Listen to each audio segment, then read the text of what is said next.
Hello everyone, I am Vikas Yadav. Welcome back to my YouTube channel. आज हम यहाँ पर द हिंदू न्यूज़पेपर का सेकंड एडिटोरियल डिस्कस करेंगे जिसका टाइटल है एंड द पनिशमेंट। अब एंड द पनिशमेंट का मतलब है सज़ा को ख़त्म कर देना चाहिए उस आदमी की। कौन है वो आदमी? जूलियन असेंज। एंड द पनिशमेंट ये इम्परेटिव सेंटेंस है क्योंकि ये वर्ब से शुरू हुआ है। अब देखते हैं इसका टाइटल पैराग्राफ, तब पता चलता है कौन वो आदमी है जिसकी सज़ा को ख़त्म करने की बात की जा रही है। Assange should be set free and not extradited to the US.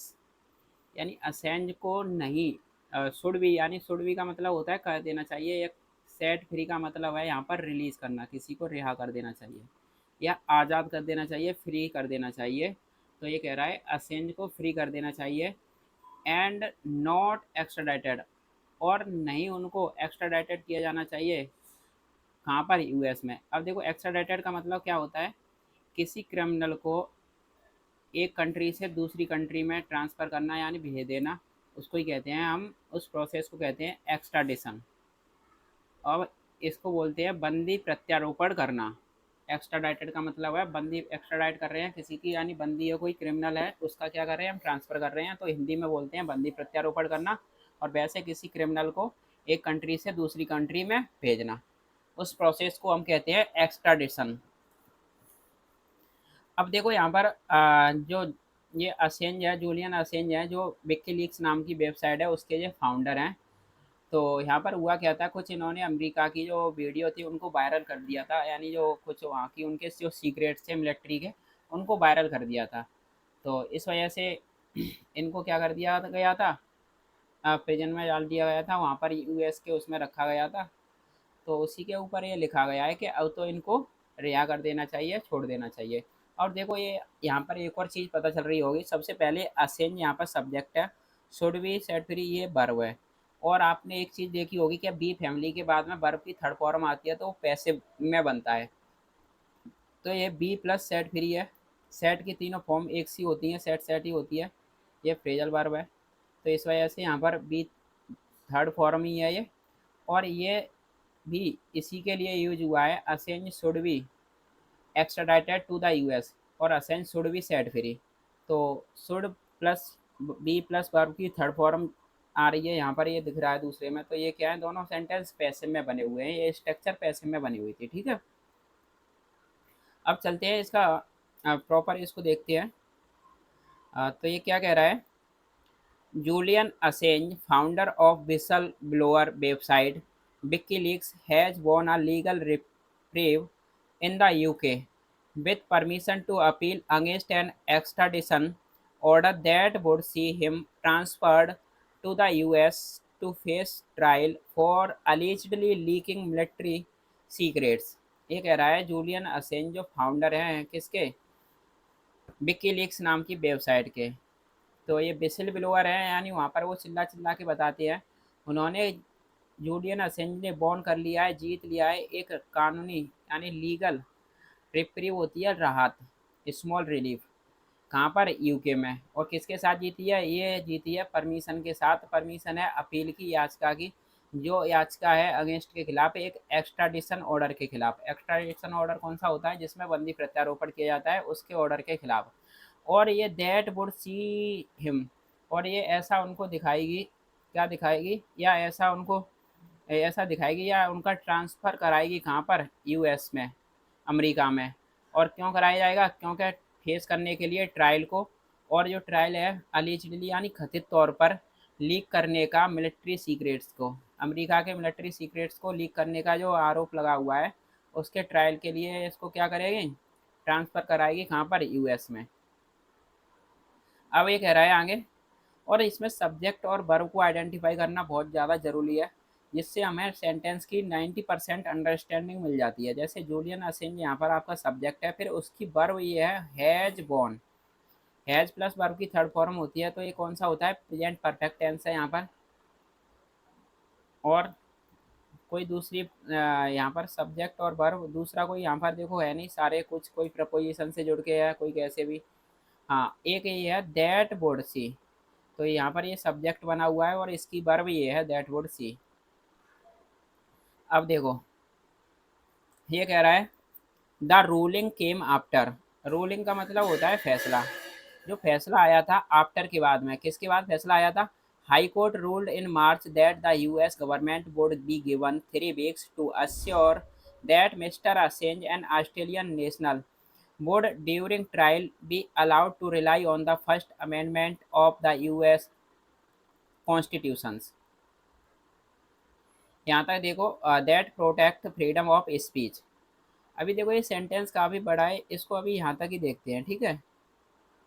अच्छा, तो ये कह रहा है सबसे पहले कि हाई कोर्ट का जो हाई कोर्ट ने जो फैसला सुनाया था मार्च में, उसके बाद में जो फैसला आया था, क्या फैसला था कि दैट यूएस गवर्नमेंट को वुड बी गिवन यानी दिए जाएंगे 3 सप्ताह।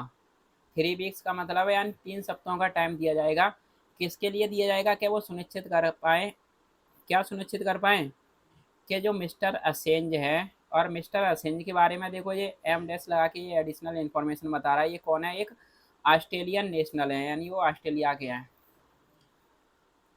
तो ये मिस्टर असेंज वुड होंगे ड्यूरिंग ट्रायल के दौरान क्या करेंगे? इनको अनुमति वुड बी अलाउड, इनको अनुमति दी जानी चाहिए ट्रायल के दौरान कि वो क्या करें? भरोसा जताएं, रिलाई ऑन करें, डिपेंड ऑन, रिलाई ऑन किसी चीज़ पर निर्भर होना है या भरोसा जताएं।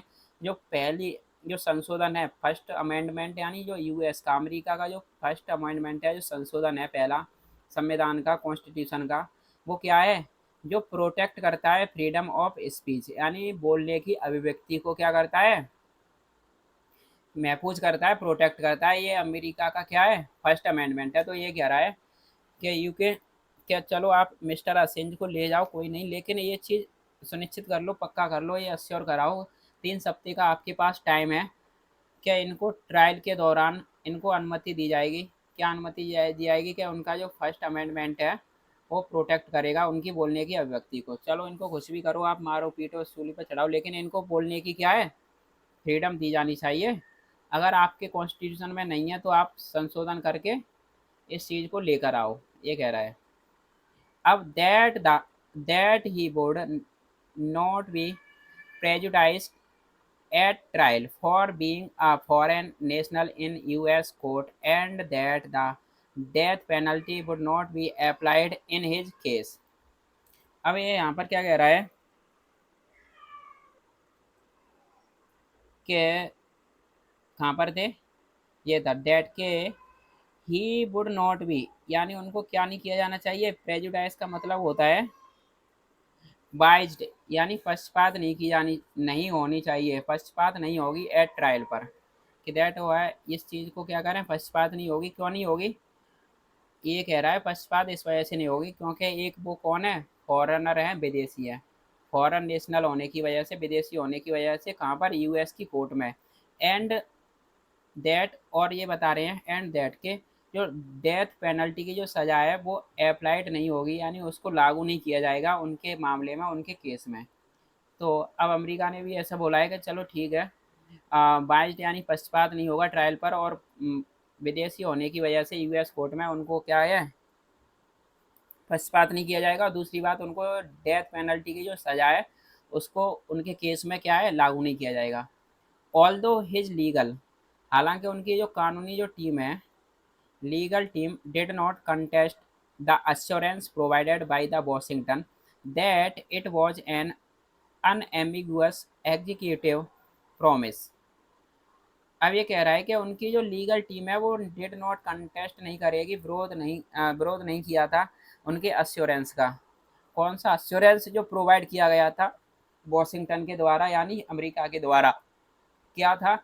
कि दैट इज वो इट वॉज, यह एक क्लियर कट, एम्बिगुअस का मतलब होता है अस्पष्ट, अनक्लियर, और अनएम्बिगुअस का मतलब होता है जो बिल्कुल क्लियर कट है। तो एक ये क्लियर कट था, ये स्पष्ट था। क्या स्पष्ट था? जो कार्यवाहक, जो एग्जीक्यूटिव जो प्रॉमिस किया गया था, वायदा किया गया था, वो बिल्कुल क्लियर कट था। कि क्या प्रॉमिस था? कि दैट द डेथ पेनल्टी, यानी जो मौत की जो सज़ा होती है, मृत्युदंड जो होता है, वुड बी अवॉइडेड, इसको टाला जाएगा, वुड बी अवॉइड किया जाएगा उनके मामले में।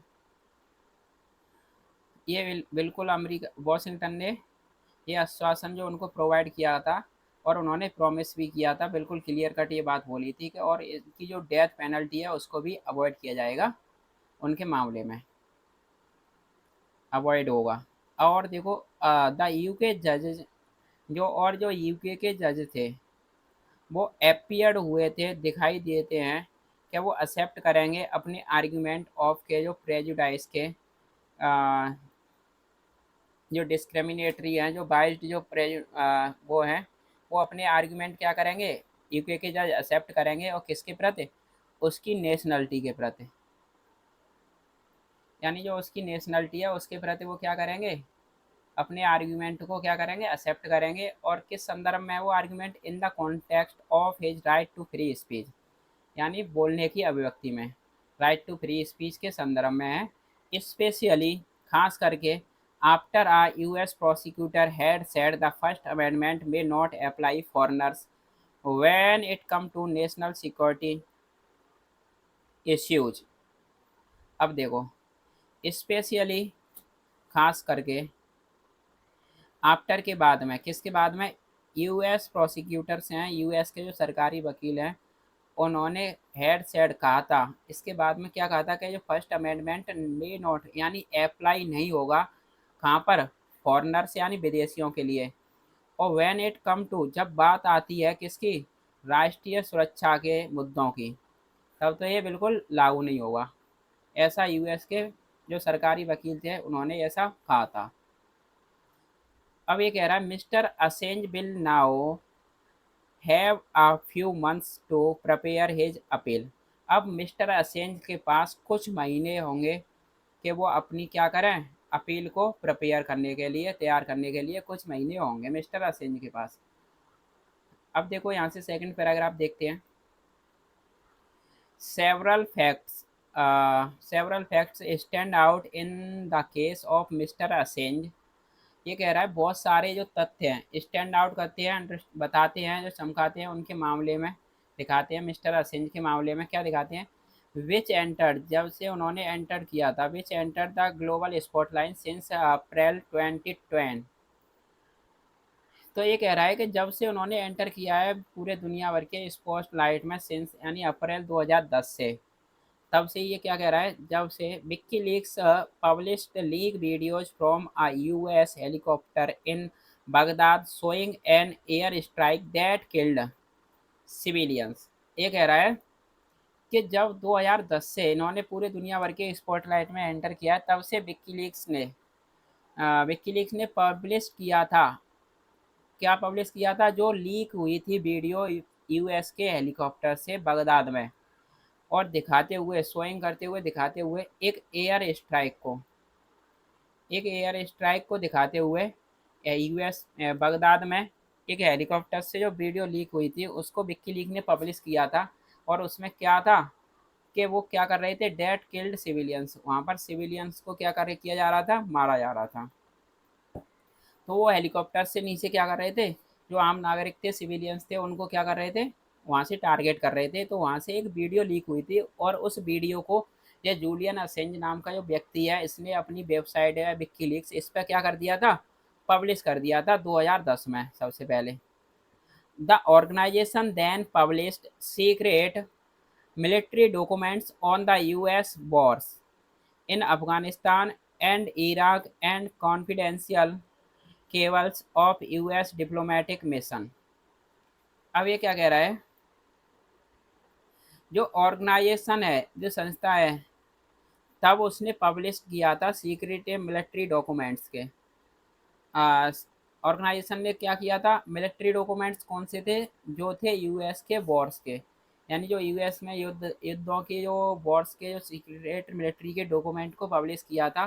कहाँ पर थी वो, अफगानिस्तान में वॉर हुई थी उसको, और इराक में, अफगानिस्तान और इराक में। और जो कॉन्फिडेंशियल होता है, जो सीक्रेट जो केबल्स थी ऑफ की यूएस डिप्लोमेटिक मिशन की, यानी यूएस डिप्लोमेटिक मिशन होता है जो दूतावास, यूएस के दूतावास के मिशन की जो सीक्रेट केबल्स की। अच्छा, तो देखो यहाँ से आपके समझ में कुछ कम आ रहा होगा, क्योंकि ये सबसे पहले क्या हुआ था कि कॉन्फिडेंशियल केबल्स है, ये सीक्रेट केबल्स होती थी। केबल्स किसको बोला जाता है यहाँ पर, वो वाली केबल नहीं है। जैसे कुछ चीज़ें होती हैं जो व्हाट्सएप मैसेज पे नहीं, वो सीधे क्या करते थे, वहाँ से लैंडलाइन को यूज नहीं करते थे, डायरेक्ट आके इन्फॉर्मेशन देते थे।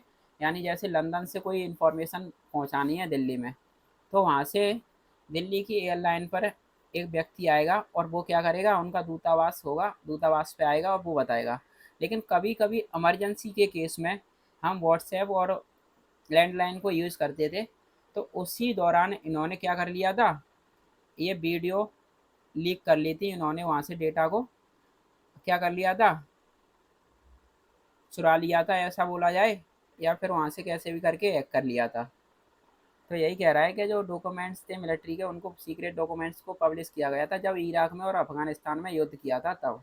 और ये कहाँ से हुए थे, जो दूतावास मिशन था एक सीक्रेट केबल्स का। अब आपकी समझ में आ गया होगा। The key consideration regarding US charges against Mister Assange for allegedly violating the espionage act brought against him 2019 by the administration of former President Donald Trump is that Mr. Assange has spent 7 years holed up in the Ecuadorian embassy and then a further 5 years in UK Belmarsh prison. अब देखो यहाँ से ये sentence ज़्यादा लंबा हो रहा है, अभी देखो यहाँ से यहाँ तक पढ़ते हैं पहले।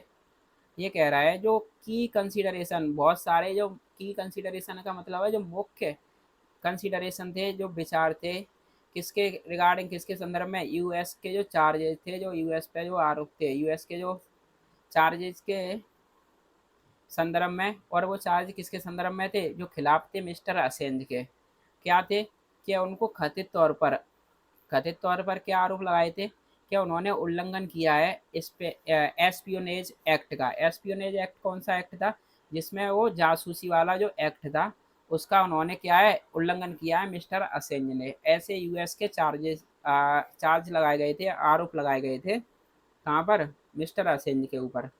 और ये ब्रॉड करती है, इनको लेकर आया गया था अंगेस्टेम, और उनके खिलाफ लेकर आया गया था 19 में। और 19 में इनके खिलाफ लेकर आया गया था किसके द्वारा, जो प्रशासन के द्वारा। और प्रशासन था फॉर्मर, यानी जो पहले के जो प्रेसिडेंट थे वहाँ के यूएस के, डोनाल्ड ट्रंप के द्वारा 19 में उनके खिलाफ इसको लेकर आया गया था। और ये कंसिडरेशन क्या थे, ये सारी चीज़ें इज दैट, ये थी कि मिस्टर असेंज ने स्पेंड कर लिया है, बिता दिया है 7 साल। कहाँ पर बिता दिए थे, होल्ड अप का मतलब होता है एक तरह से जेल में होना, यानी किसी की कैद में होना। तो ये कहाँ पर थे, इक्वेडोरियन एम्बेसी के, एम्बेसी में इनको कैद करके रखा गया था, एक जेल की तरह से ही। तो 7 साल इन्होंने वहाँ पर स्पेंड कर दिया था। देन तब ये बता रहा है फिर, और फर्दर और आगे के 5 इयर्स कहाँ पर इन्होंने स्पेंड किए थे, यूके की बेलमार्स प्रिजन में, यानी यूके की जो बेलमार्स नाम की जेल थी वहाँ पर 5 साल वहाँ पर इन्होंने क्या किया था, स्पेंड किया था। 7 साल कहाँ पर स्पेंड किए थे, इक्वेडोरियन एम्बेसी में।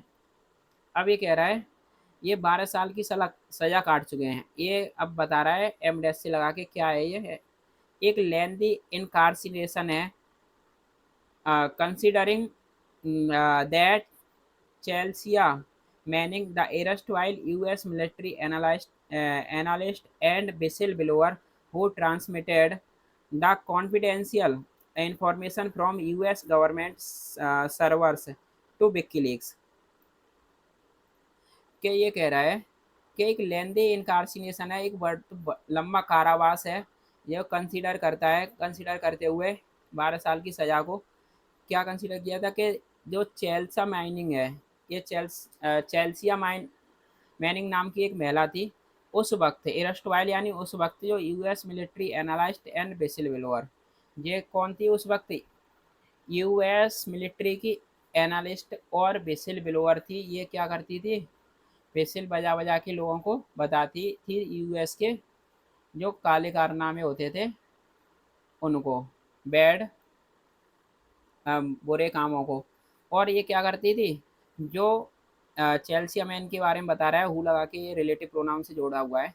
हु ट्रांसमिटेड, जो ट्रांसमिटेड करती थी, जो लेकर के आती थी, क्या करती थी, मूव करती थी, फॉरवर्ड करती थी कॉन्फिडेंशियल इंफॉर्मेशन को, यानी सीक्रेट इंफॉर्मेशन को, कहाँ से, यूएस की सरकार से, सरकार के जो सर्वर्स थे और कहाँ पर, विकीलीक्स पर।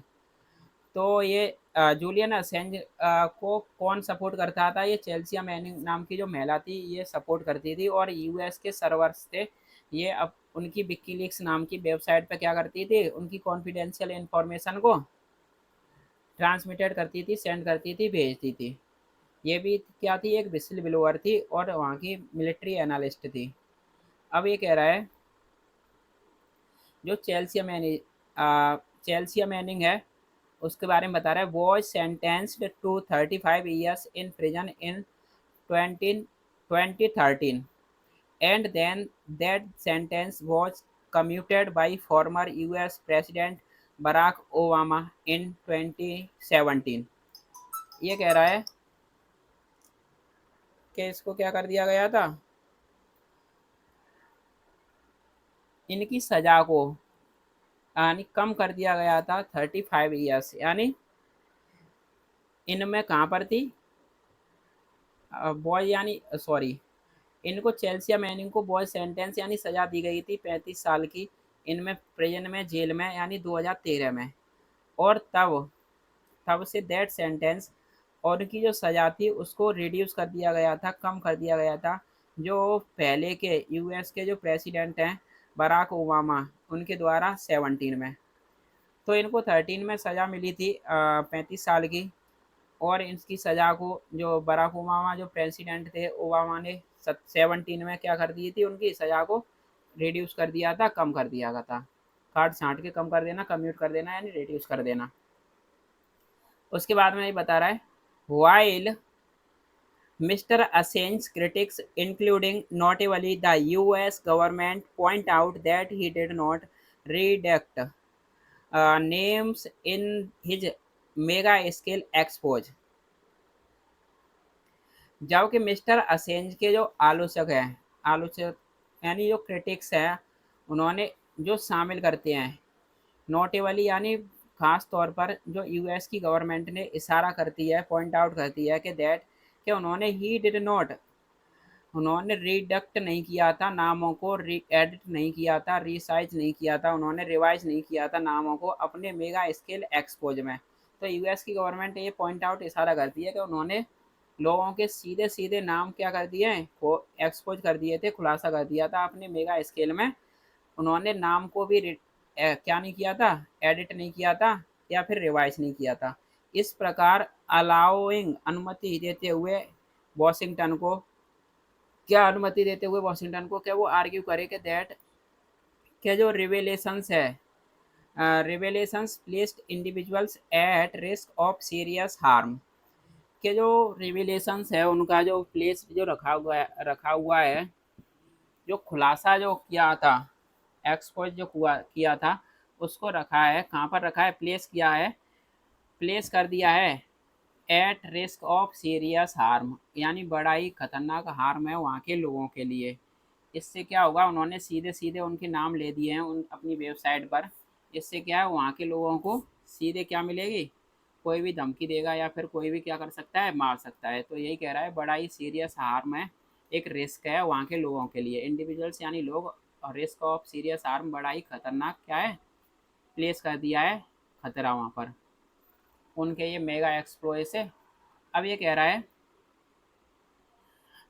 टॉर्चर और इवन डेथ्स, जो टॉर्चर उनको टॉर्चर भी किया जाएगा, इतना सीरियस हार्म है, और उनकी इवन डेथ भी हो सकती है। अब ये कह रहा है, the publication of the documents raised serious questions regarding human rights violation, for example in the targeting of civilians during war. ये कह रहा है कि जो डॉक्यूमेंट्स हैं, पब्लिकेशन होता है प्रकाशन आपका डॉक्यूमेंट्स का, ये रेज करता है, खड़ा करता है बहुत सीरियस गंभीर क्वेश्चन, सवालों को, किसके संदर्भ में, क्या जो ह्यूमन राइट्स का वहाँ पर मानव अधिकार के उल्लंघन हुआ है, रिगार्डिंग के संदर्भ में मानव अधिकार के अधिकारों के उल्लंघन के संबंध में। फॉर एग्जाम्पल, यानी उदाहरण के तौर पर, यानी इनमें टारगेटिंग करते हुए सिविलियंस को, नागरिकों को ड्यूरिंग द वॉर। तो इन्होंने क्या किया है, मिलिट्री से वो करे, लेकिन इन्होंने टारगेट किया था किसको, सिविलियंस को, नागरिकों को ड्यूरिंग यानी वॉर के दौरान। तो ये कह रहा है ये तो मानवाधिकार का उल्लंघन है, क्योंकि मिलिट्री से क्या करे, फाइट करे, लेकिन वो क्या कर रही थी वहां पर, आम आदमियों से क्या किया है, इसने हमला किया है और आम आदमियों को मारा है। तो ये क्या है, मानव अधिकार के खिलाफ है वॉर के दौरान। इन दिस सेंस, यानी इस सेंस में, मिस्टर असेंज और WikiLeaks performed a public service akin to के what journalism of conscience conscience does. ये कह रहा है कि इन द सेंस, इस सेंस में मिस्टर असेंज ने और विकीलीक्स, उनकी वेबसाइट ने परफॉर्म किया था, दिखाया था एक पब्लिक सर्विस को, यानी लोगों की सेवा, यानी एक, या ये क्या है, पब्लिक सर्विस होती है लोगों की, यानी सेवा करना या लोगों की भलाई, जो अकिन टू है, जो बराबर है, सिमिलर टू है, कि जो जर्नलिज्म होता है वो क्या होता है, जर्नलिज्म की जो अंतरात्मा करती है। कंसियस का मतलब होता है अंतर चेतना, और डज यानी जो करती है। तो जर्नलिज्म क्या होता है, बिल्कुल जर्नलिज्म जो पत्रकारिता की जाती है वो अंतरात्मा से की जाती है, जैसे यानी वो बिल्कुल सच होती है। तो यही कह रहा है कि जो मिस्टर असेंज थे, जो वीडियो जो पब्लिश की थी, जो डेटा वहाँ से निकाल के जो पब्लिश किया था, वो एक पब्लिक की भलाई के लिए, पब्लिक की सेवा थी, जो जर्नलिज्म की, जो पत्रकारिता की जो आत्मा करती है, वही इन्होंने काम किया था, इसके बराबर है। And considering that he has been punished enough already, he should be allowed to be fly home। और विचार करते हुए क्या कहा है कि उन्हें, ही हैज बीन, उनको पनिश किया जा चुका है, इनफ, बहुत सारा पहले से ही, ऑलरेडी। अब ये कह रहा है कि उनको पहले से ही बहुत सारा, ऑलरेडी पहले से ही पनिश किया जा चुका है। अब उन्हें क्या किया जाना चाहिए, अनुमति दी जानी चाहिए अपने घर जाने की, वापस घर जाने की, और उनको रिहा करने की। तो यही कह रहा है कि चलो ठीक है, उन्होंने एक तरह से ये देखा जाए तो ये जर्नलिज्म की जो अंतरात्मा जो करती है, वही काम इन्होंने किया है पब्लिक सर्विस के लिए। अब इन्होंने काफ़ी, इनको पनिश भी किया जा चुका है, सज़ा भी मिल चुकी पहले ही। अब इनको अपने घर वापस भेज दिया जाना चाहिए, अपने देश। फ्लाई टू होम का मतलब अपने देश वापस भेज देना, या फिर इनको माफ़ कर देना चाहिए। तो आज का सेशन यहीं पर रैपा करते हैं, और मुझे उम्मीद है आपकी समझ में आया होगा।